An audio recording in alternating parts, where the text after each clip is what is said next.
Bonjour, pour ceux qui suivent la chaîne, voici enfin les réponses aux 4 questions de physique de l'épisode précédent. Pour les autres, c'est juste l'occasion d'étudier ensemble les effets étranges de la relativité.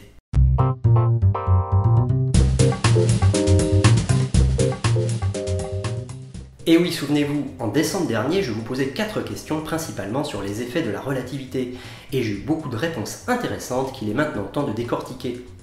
Rappelons d'abord notre premier scénario où il était question de prendre en photo un train psychédélique ultra rapide.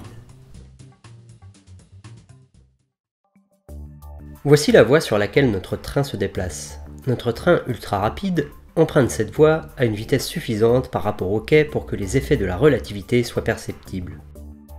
Pour mieux saisir ces effets, je vous propose un train psychédélique. Dans le référentiel de ce train, c'est-à-dire pour les passagers à bord, celui-ci émet un halo de lumière uniforme sur toute sa surface. C'est-à-dire que, à un moment donné, pour les passagers, le train est par exemple uniformément rouge. Et pour le côté psychédélique, cette couleur varie continuellement au fil du temps, comme vous pouvez le voir ici. Mais revenons sur le quai. La question qu'on va se poser, c'est à quoi ressemble le train vu du quai? À quoi ressemblerait-il si on le prenait en photo? Posée ainsi, la question est en fait très ambiguë, car on ne sait pas quels effets physiques on doit prendre en compte. Faut-il prendre en compte le temps de parcours de la lumière entre le train et l'appareil photo? Faut-il prendre en compte l'effet que la vitesse peut avoir sur les couleurs, l'effet Doppler? Pour bien fixer les idées, je vous propose le protocole suivant. On dispose tout le long du quai plein d'appareils photo. Ils sont tous réglés pour prendre en photo une certaine tranche du train lorsque celle-ci se trouve à leur hauteur. Et ils sont tous synchronisés par rapport à une horloge se trouvant sur le quai. Ainsi, ils prendront tous ensemble une tranche de notre train et on reconstituera la photo globale. Ce protocole permet d'être sûr que ce qu'on voit ne sera pas lié au trajet de la lumière ou à une quelconque déformation optique, mais bien à des effets relativistes. Il s'agit de savoir comment sont les choses à un instant précis pour un observateur sur le quai. L'épisode 2 de la chaîne vous fournissait les clés pour répondre sans trop d'efforts à toutes les questions. On y a vu un super outil pour représenter les effets de la relativité, le diagramme de Minkowski. Regardons ce que ça donne pour cette première question. Pour ceux qui n'ont jamais vu de diagramme de Minkowski, je vous invite grandement à voir l'épisode 2 de la chaîne, l'espace-temps. Plaçons donc l'espace-temps, le repère d'un observateur sur le quai, qu'on nommera rouge, et le repère d'un observateur se trouvant dans le train, qu'on nommera bleu. Chaque repère décrit comment leur observateur respectif perçoit chaque événement de l'espace-temps en décrivant où et quand celui-ci les voit. Voici la bande qui représente tous les événements de la vie de notre train, et comme convenu, pour l'observateur rouge quai, celui-ci se trouve en mouvement. Dire que le train est de couleur unie à chaque instant, pour un observateur se trouvant dedans, c'est dire que sur toutes les lignes d'espace de l'observateur bleu train, sur toutes les lignes parallèles à cette ligne bleu clair donc, le train est de couleur unie. Et notre train psychédélique, dans l'espace-temps, ressemble donc à ceci. On remarquera que dans le repère bleu train, ce train est de longueur unité, c'est-à-dire qu'il mesure un carreau d'espace sur cette grille bleue. Plaçons-nous maintenant du point de vue de l'observateur rouge quai et prenons une tranche d'espace-temps représentant pour lui tous les événements se passant en même temps, c'est-à-dire ce qu'il considère, lui, être l'espace. Et donc sur ce schéma, n'importe quelle ligne horizontale. On peut remarquer deux choses. Le train qui était de longueur unité dans le référentiel bleu est ici plus petit que l'unité, plus petit qu'un carré rouge. Et le train n'est plus de couleur unie. Il apparaît avec un dégradé de couleur. Ainsi, depuis le quai, le train est vu plus court et sa couleur forme un dégradé qui, parcouru de l'avant vers l'arrière, correspond aux couleurs successives du train chronologiquement dans son propre référentiel. Vous remarquerez que ça fournit également une manière un peu intuitive de comprendre d'où vient la contraction des longueurs. Si pour un observateur sur le quai, le train à un instant donné est en fait l'avant du train collé au milieu du train vu un peu après, qui s'est donc déplacé vers l'avant, collé à l'arrière du train vu encore un peu après, alors il est naturel que celui-ci se tasse dans le sens de la marche et qu'il y ait, comme on le dit plus visuellement, contraction des longueurs. Certains ont fait la remarque que la couleur n'était pas un phénomène instantané, car il s'agit de la fréquence d'une onde électromagnétique. Ça ne faisait pas partie de la réponse que j'avais imaginée, mais c'est vrai que rigoureusement, il y a également des effets relativistes sur ce point. Je laisse les plus curieux d'entre vous reprendre le diagramme de Minkowski pour voir que tout ce qui se passe dans le train est vu depuis le quai plus lentement. Ainsi, en addition de ce que l'on a décrit, pour notre dispositif d'appareil photo sur le quai, toutes les couleurs sont vues décalées vers les fréquences plus lentes, les couleurs chaudes, et ça n'a rien à voir avec l'effet Doppler, on parle bien ici d'effet relativiste. On enchaîne avec la deuxième question portant sur un paradoxe apparent classique. On va se demander s'il est possible de piéger ce train plus court entre deux objets. On va ajouter sur notre voie le dispositif suivant constitué de deux barrières. Entre ces deux barrières, il n'y a physiquement pas la longueur nécessaire pour y placer notre train à l'arrêt. Nos deux barrières sont branchées sur un interrupteur qui permet, pour un observateur sur le quai, d'assurer leur ouverture simultanée ou leur fermeture simultanée. La question, évidemment, c'est de savoir s'il est possible de piéger notre train entre ces deux barrières. Pour cette question, certains commentaires proposaient le fait que ce qu'on nomme contraction des longueurs n'est en fait qu'un effet d'optique et qu'en pratique, le train, en allant plus vite, ne change pas de taille, qu'il ne s'agit que d'un abus de langage et de perception. Alors même si en relativité, il est question de perception, chacun est en fait en train de trancher et percevoir l'espace-temps différemment, tous ces effets auront tout ce qu'il y a de plus réel et concret en ce qui concerne l'espace. Et donc non, il ne s'agit pas que d'un effet d'optique. Le train, pour un observateur sur le quai, va bien se comporter comme s'il était plus court. Mais la réelle difficulté, c'est de réussir à faire coller de manière cohérente ce qu'on va observer du point de vue du train et du point de vue du quai. Là encore, un diagramme de Minkowski va nous permettre de voir cela clairement. Reprenons notre diagramme et ajoutons nos barrières. Comme dans notre problème, on a simplifié l'espace à une dimension, nos barrières à un instant donné sont juste 2 points, et nos barrières à travers l'espace-temps sont 2 droites.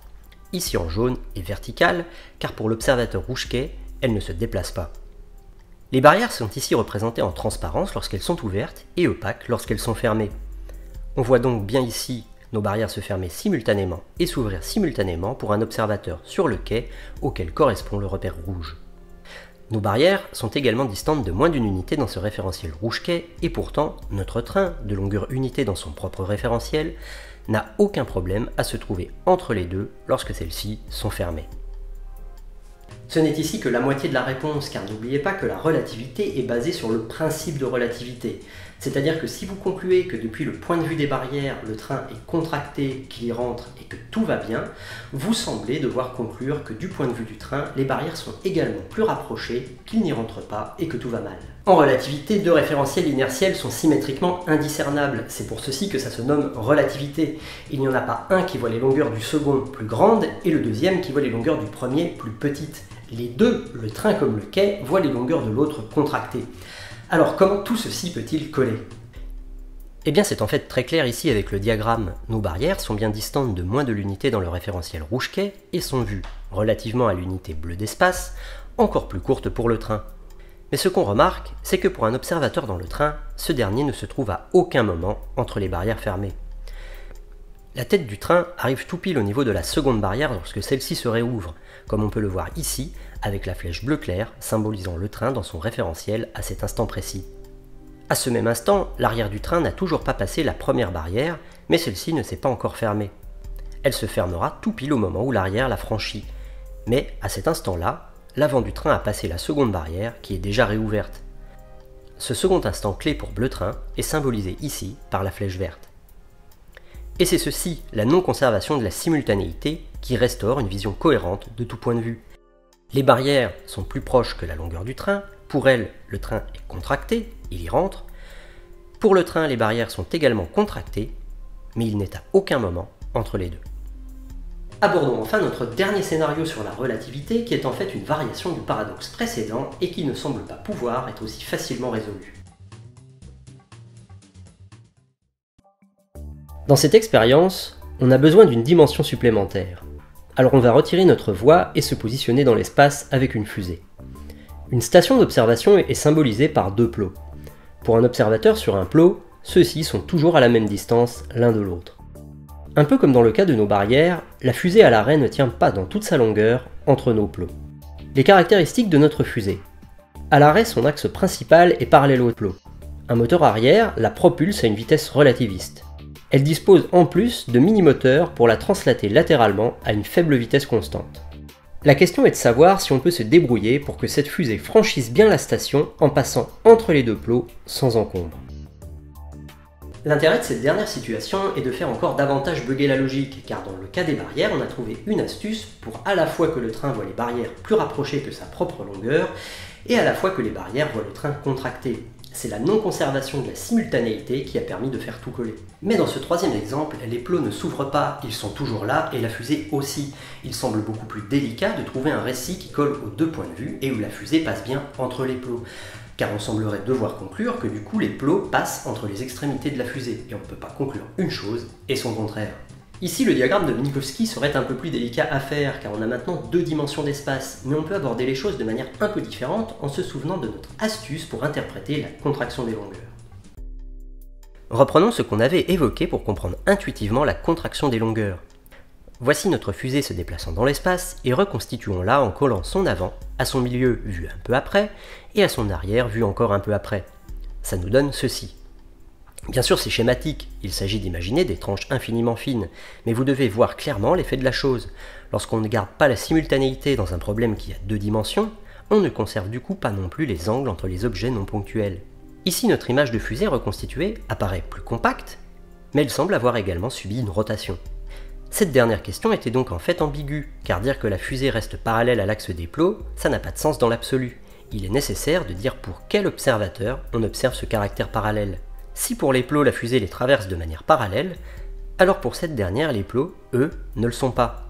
Pour les plots la fusée semble contractée et passer parallèlement, pour la fusée les plots sembleront eux aussi rapprochés, mais de son point de vue, elle les traversera en diagonale. C'est ce qui permet ici de résoudre ce paradoxe apparent. Chacun voit bien l'autre contracté, mais la non-conservation des angles, conséquence directe de la non-conservation de la simultanéité, permet de faire passer notre fusée et de garder une vue cohérente du scénario, quel que soit le point de vue. Changeons un peu de sujet avec notre dernière question où il s'agissait d'énergie. On va considérer deux situations. Dans celle du haut, un électron émet un photon dans une certaine direction et suite à cette émission, il recule dans l'autre sens. Dans celle du bas, un individu sur un skateboard lance un sac de sable dans une certaine direction et suite à ce lancer, il recule dans la direction opposée. Si je vous dis que l'une de ces deux situations est physiquement invalide car elle viole la loi de conservation de l'énergie, est-ce que vous voyez de laquelle il s'agit? Pourquoi? Et pourquoi dans l'autre situation, ça ne pose pas de problème? Certains ont émis une réponse très intéressante. Selon eux, dans le premier scénario, le photon n'ayant pas de masse, il ne peut pas faire reculer l'objet qui le lance. Alors en fait, lorsqu'on dit que le photon n'a pas de masse, ça veut dire pas de masse dans son référentiel, et le référentiel d'un objet se déplaçant à vitesse lumière, c'est assez pathologique. La vitesse lumière étant à la fois une limite physique et mathématique. Une bonne manière de voir cette masse nulle est sans doute d'y voir juste un jeu d'écriture qui rend homogènes les équations lorsqu'on considère justement le cas limite d'objets se déplaçant à vitesse lumière. Mais en dehors du référentiel propre d'un objet, tout ce qui contient de l'énergie, même uniquement cinétique, a une masse relative, une inertie. C'est ce qui définit et cause la masse, le contenu total en énergie d'un système. Ainsi, quelque chose qui reçoit ou envoie un photon doit gérer cette inertie. Au final, il n'y a pas de problème, émettre un photon ou l'absorber fait bien reculer. Cependant, il y a bien quelque chose qui semble clocher dans nos deux cas de figure, et pour le voir, on peut faire un bilan total d'énergie dans chaque scénario. Pour faire nos deux bilans d'énergie, on va se placer pour chaque cas dans le référentiel du centre de masse de notre système et y rester tout le long du processus. Dans le premier cas, on voit donc l'électron inerte en l'origine, puis l'électron émettre un photon et les deux particules s'éloigner de manière diamétralement opposée. On observe un récit similaire dans le cas du skater et du sac. Dans le premier cas, on a avant l'émission l'énergie contenue dans l'électron selon la formule énergie totale égale masse électron multipliée par le carré de la vitesse de la lumière. Et après émission, on a toujours cette même énergie, car l'électron est toujours là, mais à laquelle s'y ajoute l'énergie cinétique de l'électron et l'énergie correspondante au photon. Il y a bien clairement quelque chose qui cloche, on a violé la conservation de l'énergie. On en a davantage à la fin qu'au début. Cependant, qu'est-ce qui nous empêche de mener le même raisonnement dans le cas du skateboard? Au départ, notre énergie totale est bien, avec la même formule, celle-ci. Et après avoir lancé le sac, notre énergie totale est toujours celle-là, à laquelle s'y ajoutent les énergies cinétiques du sac et du skater. On semble donc avoir le même problème et avoir violé la loi de conservation de l'énergie. Alors que bon, on est assez confiant pourtant pour pouvoir faire ceci dans la vraie vie, sans détruire l'univers. Où se trouve l'erreur? En fait, il y a bien sûr une arnaque dans ce second cas. L'arnaque, c'est que la masse du système initial, skater plus sac, est en fait légèrement plus importante que la somme des masses du skater et du sac après lancer. Avant lancer, le système contient une énergie chimique qui contribue à la masse totale du système, car toute énergie y contribue. Après lancer, celle-ci a changé de forme, il s'agit maintenant d'énergie cinétique.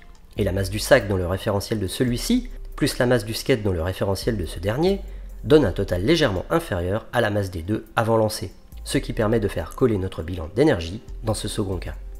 Mais alors, à votre avis, pourquoi ne peut-on pas corriger le premier cas de la même manière, en disant que l'électron a également changé de masse?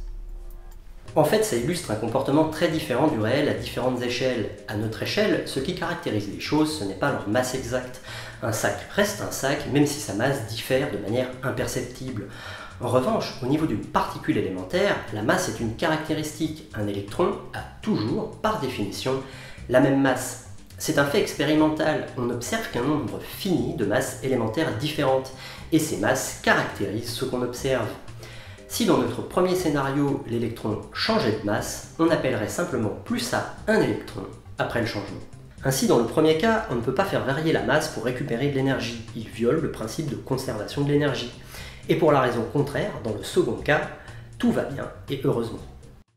Voilà, ces questions étaient restées trop longtemps sans réponse, ce problème est maintenant réparé. Si vous aimez ce que vous trouvez sur Pascience, likez, commentez, partagez. Vous pouvez également retrouver Pascience sur Tipeee, Twitter et Facebook.